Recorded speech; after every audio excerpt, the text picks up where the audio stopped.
up on Dialogue Weekend. Tensions ease after Trump signals no further strikes. But is it really over? As long as I'm President of the United States, Iran will never be allowed to have a nuclear weapon. Facebook banned deepfake videos ahead of the 2020 presidential election. What risks lurk in technology and social media? And Tesla's China-made Model 3 has hit the road before deadline. How will it transform the current car market? Now on Dialogue Weekend. Welcome to this edition of Dialogue Weekend. I'm CGTN. Here with me in the studio are Zung Ahmed Khan and also Zhao Hai. Welcome to both of you.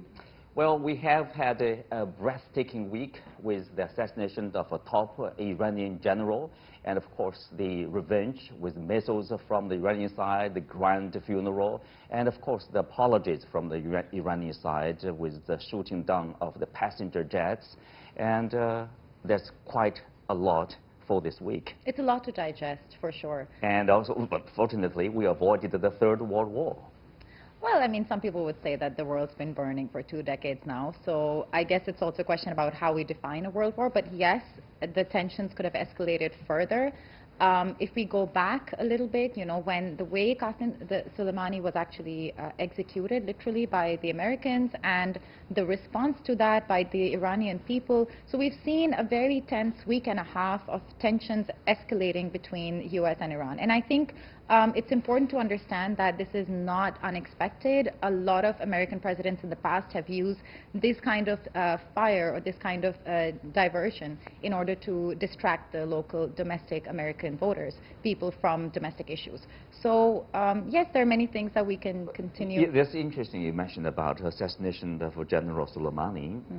You know, the question is, the reason, the justification they gave from the U.S. side is imminent threat from this general, but without any evidence from Washington so far. Exactly. Trump himself came out and said there's intelligence showing that he may be, he's maybe planning to attack up to 4 embassies of the U.S. embassy in the region. And however, after that, there are questions following up, trying to make clear exactly where the information is coming from, and there's no response. Yeah.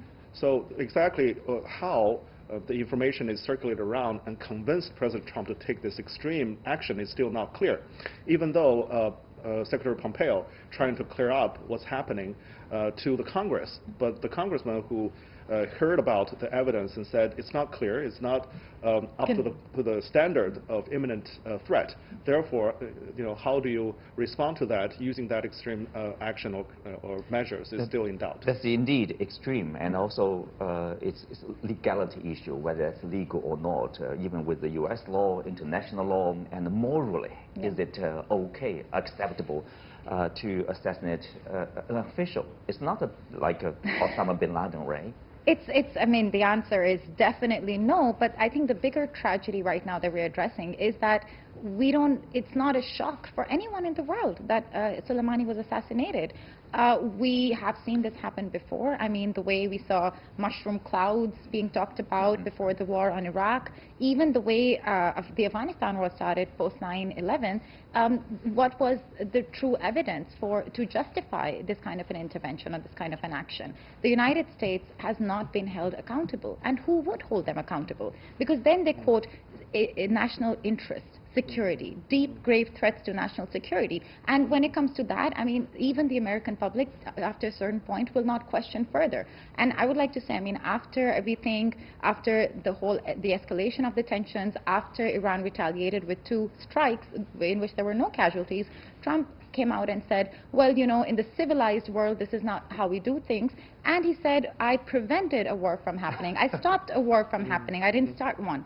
And these words are meaningless, and at the same time they're extremely meaningful, because when you say that to the public, they believe. I mean, who else to believe? But this time around, you do see there's a lot of media scrutiny about this decision-making process about assassinating a general. If you look at what happened, you know, right before the Iraq War back in 2003, all the media at that time were gung-ho, basically, you know, now is the time to start a war. You have to start a war. But this time around, maybe because it's Trump. So there are some some questioning about his decision-making process. And well, if you look at history, even after this assassination, that's somehow becoming a legitimate method to... Because I think everybody knows in America now, war is not a choice of the people.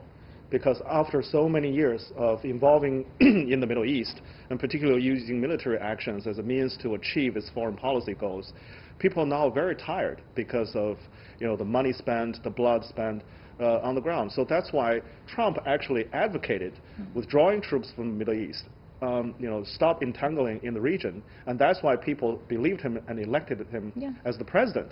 However, now he's changing course, it seems to be to somebody. Time again, he actually showed restraint, trying not to get too involved in that region and continue to battle with its own Department of Defense, trying to convince them to pull the troops back. Well, speak of the U.S. policy in the Middle East. There's a lot of contradictions, of course, in the U.S.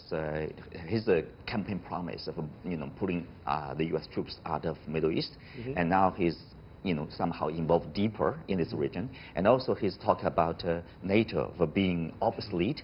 Now he's talking about having NATO plus Middle East. What is the U.S. strategy here, right? Actually, if you look at it, it's quite consistent.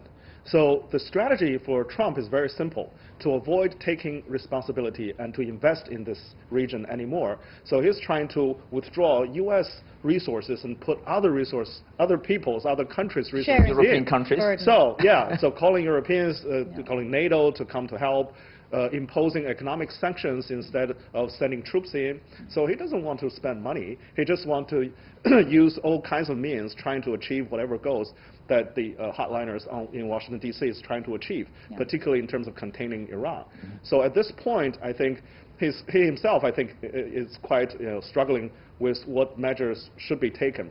And I do believe that he believes, taking this action of killing, assassinating General Soleimani is the right way to stop war.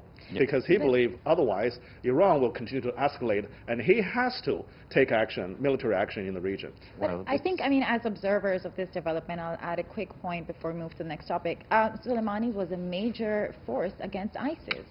And today, with his assassination, there can be deeper implications for the region at large. So I think in the coming months, we should focus on what this really means in terms of security. That's a good point. The implication and the impact could be long-reaching and far-reaching. And this is one of the criticisms against the obviously, we assassination. will continue to follow this story, and this is not probably the end of this crisis. Something more will happen in the future. But let's move on to this new decision made by Facebook to ban the kind of video clip. If you're familiar with the social website, social media, and if you're an avid consumer of short video clip, you probably have encountered such kind of a video clip that you are made to believe somebody has said something or has done something that they haven't. So this is the so-called deep fakes. What kind of implication because of the upcoming election, right? Facebook is behaving itself. I guess after the whole Cambridge Analytica controversy, people are more aware, more conscious about what they're being fed, what information they're being fed. But at the end of the day, personally, I don't know how both of you feel about it. There is no way to ascertain that what you're being told is true, what's coming out of official sources, what's coming out of unofficial sources.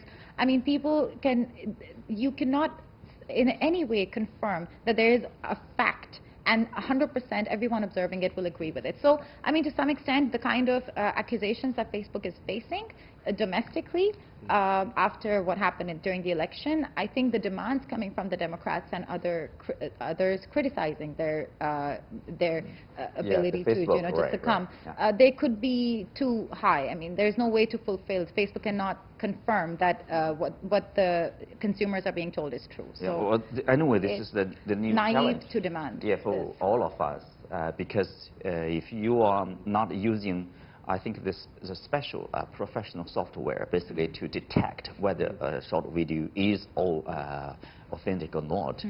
Using our naked eyes, it's very difficult sometimes to detect, discover this is real or short video made by somebody. Yeah, I think from technology perspective, it's probably will have a solution to this, because deepfake must have a signature when you make it.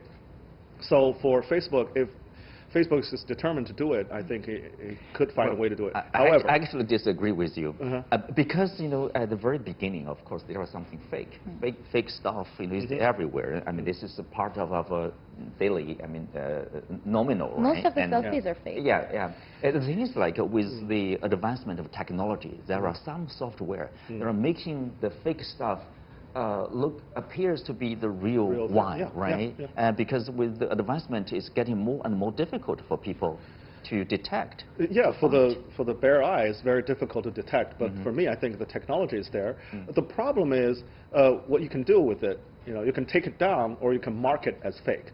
But that's another story. The thing we need to discuss is what is free speech and what is political propaganda, right? Here, you need to draw a line because in the U.S., actually, the definition of free speech is very wide.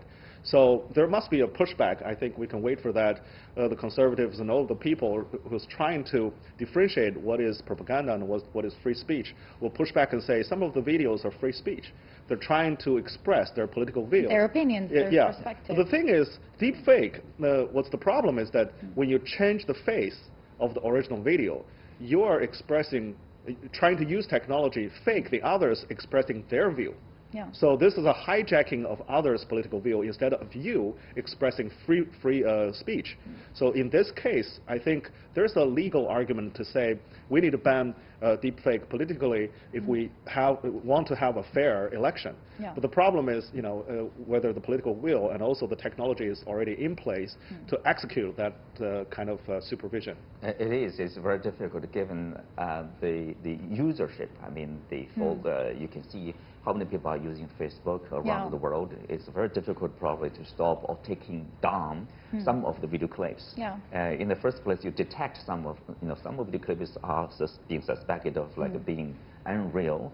That's too much, I would say, work. It's also about measuring, to what extent fake videos are spreading misinformation and not fake videos. Or, there could be falsities online that people are consuming and based on which they're making key decisions as to who they're going to vote for.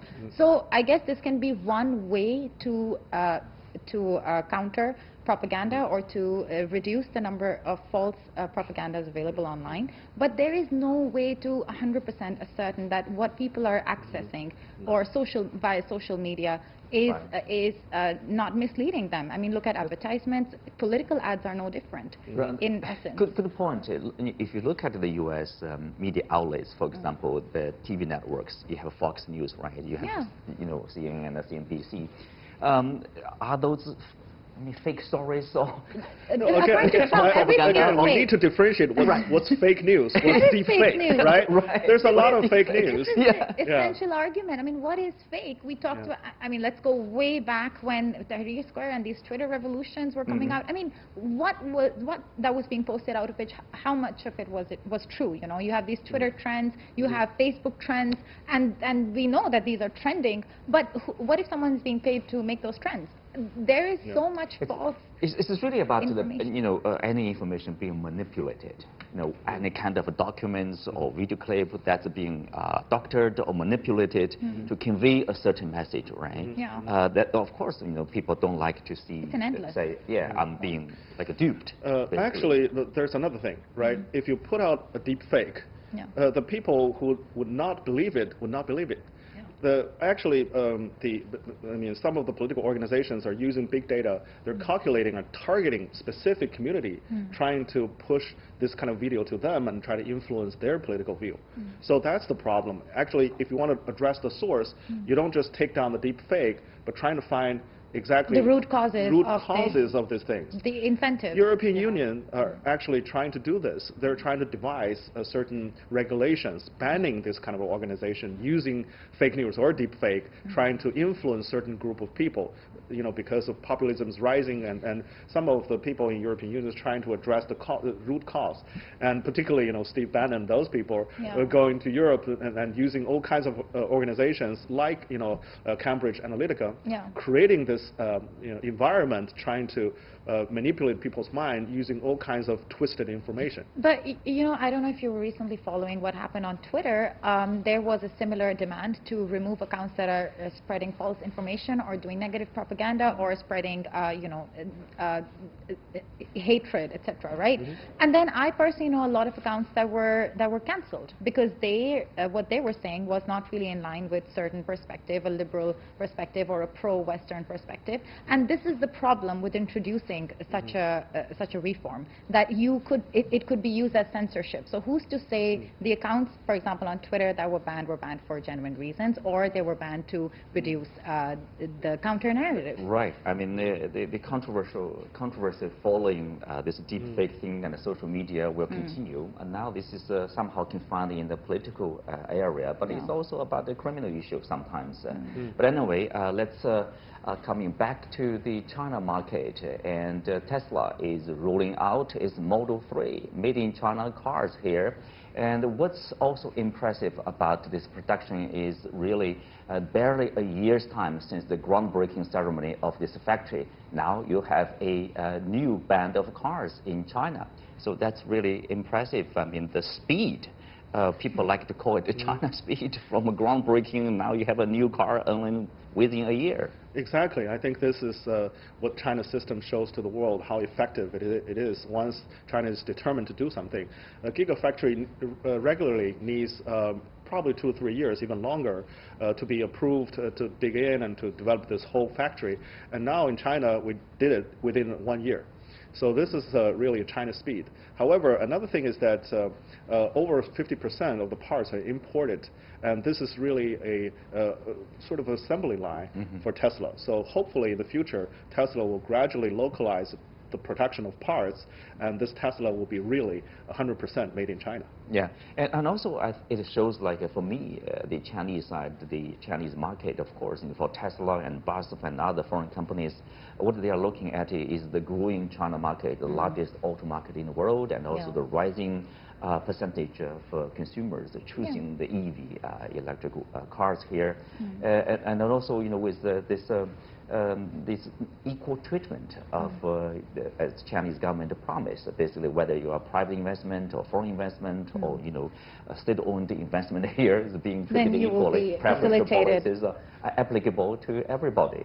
Because EV here in China, if you are a driver, it's easier to get a plate, and also less restriction. I mean, for people who are not from here, they probably don't know how hard it is to get a plate. It is impossible. Almost impossible. Right? I've seen people split up. I mean, it's really an issue. So that's true. I mean, the government is encouraging. In general, the Chinese government is talking about lean, green, and clean alternatives to our traditional modes of energy. So obviously, these cars, EV owner is easier to get a plate. EV owners easier to get a plate. So this is a huge incentive. And I mean, I think building from what Mr. Zhao was saying, that of course, I mean, it's still 50% made in China. It's more of an assembling line. That's a fact. But this is still a huge achievement because Tesla is a global brand. It's leading in this kind of technology. And of course, the fact that we have a gigafactory now in China means that in a few years, we can see Chinese brands come up to the same level, possibly. And of course, I mean, those of you who watched the ceremony, Elon Musk was ecstatic. I mean, he was dancing. You have all of this American media covering. He was happy. He was so happy. He was really happy. And the first thing he said was that kudos to the Chinese government. They really facilitated the efficiency. So it also says, I think, a lot about the true depth of economic potential between China and the U.S. That's true. I actually want to build on your idea of competition neutrality. That's the idea. And actually, China's governor of the Bank of China provided, People's Bank of China, provided this idea probably less than a year ago. Saying that, you know, China will gradually move towards that and apply that competition neutrality, treating private company and foreign company equally with the state-owned enterprises.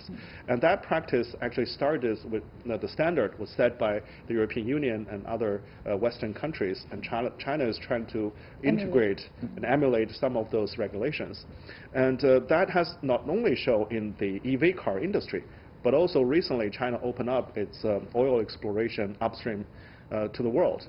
So you can see that China's opening up financial industry, oil industry, car industry, manufacturing. So gradually China's opening up its doors more and more comprehensively and reform its own economic system.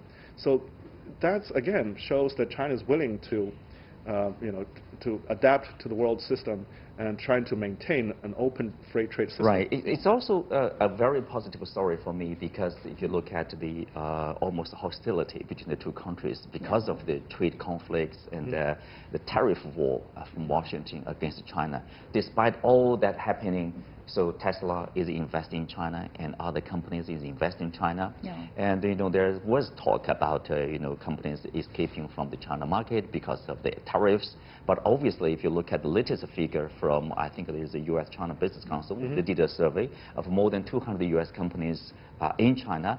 90% of them reported profitability in 2019. And 87%, almost 90%, they did not and had no plan to move their operation out of China. Yeah. So I think that's smart, that's wise, that's wisdom, because China is to become the largest market. Yeah. And you don't want to The be other too far away. interesting thing is when the U.S. is losing, for instance, the manufacturing jobs in car industry, it's not because of China. It's because the U.S. is transforming itself from gas cars to electric cars as well in those states. Yeah. And European countries are also following the trend because they want to be carbon neutral by 2050. So globally, we're moving towards electronic cars, and China is one of the biggest, I think it's already the biggest market in the world. Yeah. So Tesla, now made in China, will encourage all the competitors, uplifting the whole market, growing the cake. I think that's the effect we're expecting. Well, this is good to China. This is good to the whole world. This is good to climate change. It's because a long-term vision, of course. Because China is investing heavily in its renewable energy, and the EV is being part of that. There's a lot of subsidy from the government. Now it's being reduced, but still the preferential policy, as we talked about, if you have an EV car, there are less restrictions on what day you can drive during the week. Basically, there's no restriction. If you are driving a regular car, at least 1 day off the street. 1 day is off, yeah. I mean, sometimes it's odd and even numbers as well, right? So that's right. It depends on. So the given this kind of preferential policy, and also starting from January 1st this year, remember this foreign investment law in China is getting easier in terms of market access. You have a shorter negative list, so-called. That means like you can invest in more and more areas and a stronger IPR protection in China, etc.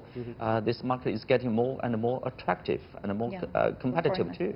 Yeah, China's market itself is transforming towards consumption.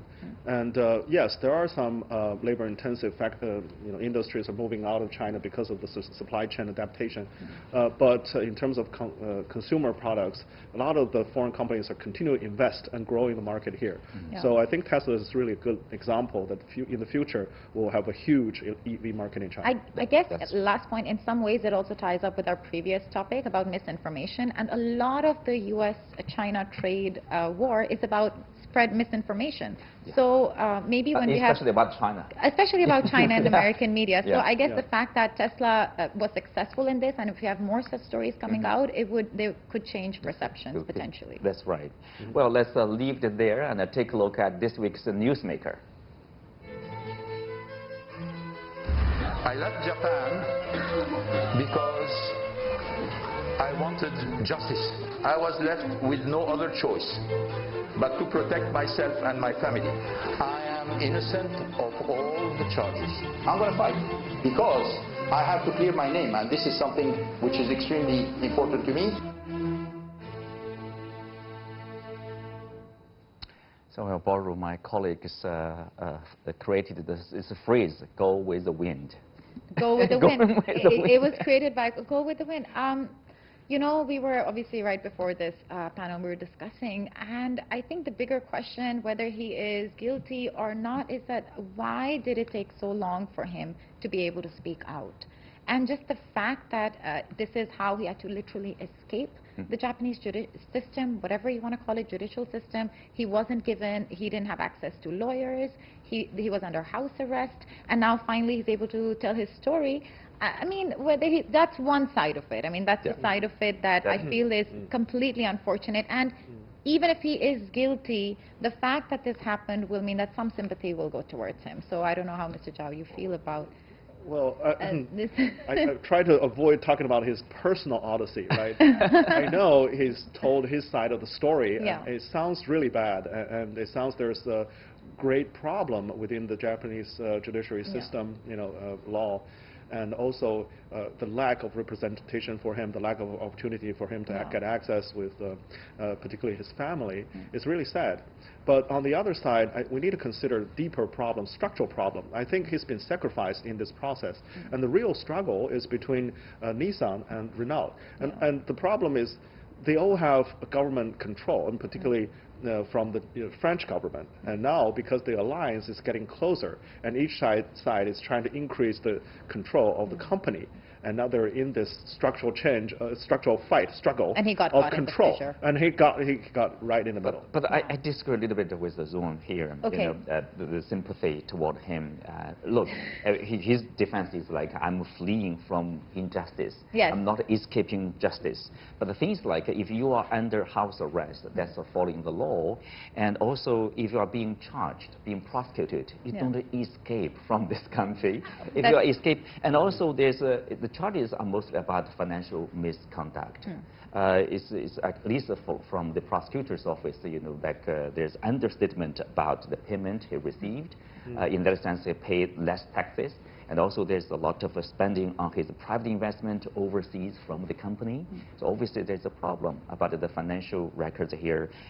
Remember, he's well paid. What we are talking about, the understatement of this financial understatement is not about a little money, it's about millions and millions of US dollars here. So I guess being the devil's advocate, whatever, I would say that according to him, he has evidence that there are executives and there is an effort, a collective effort to make him take the fall of a much bigger issue. And I guess, the fact that now he can display that evidence is the first step forward. So, of course, whether he's guilty or not, he could have been part of a bigger propaganda, or he could be guilty of this millions and millions of dollars of financial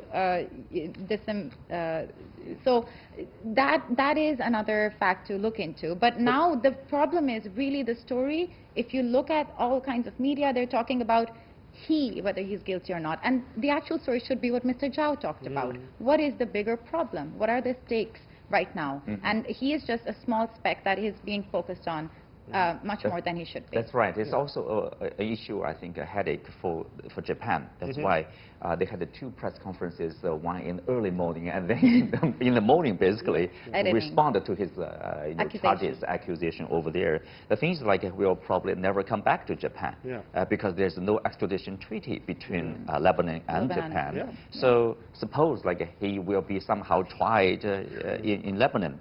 Will justice be done over there?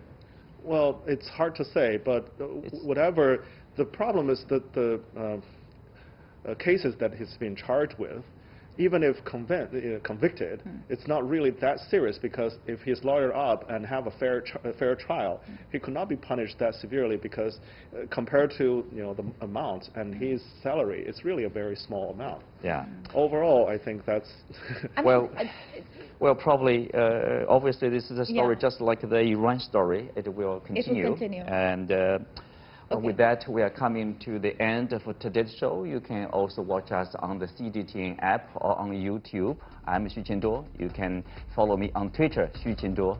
Thank you for watching. See you next time.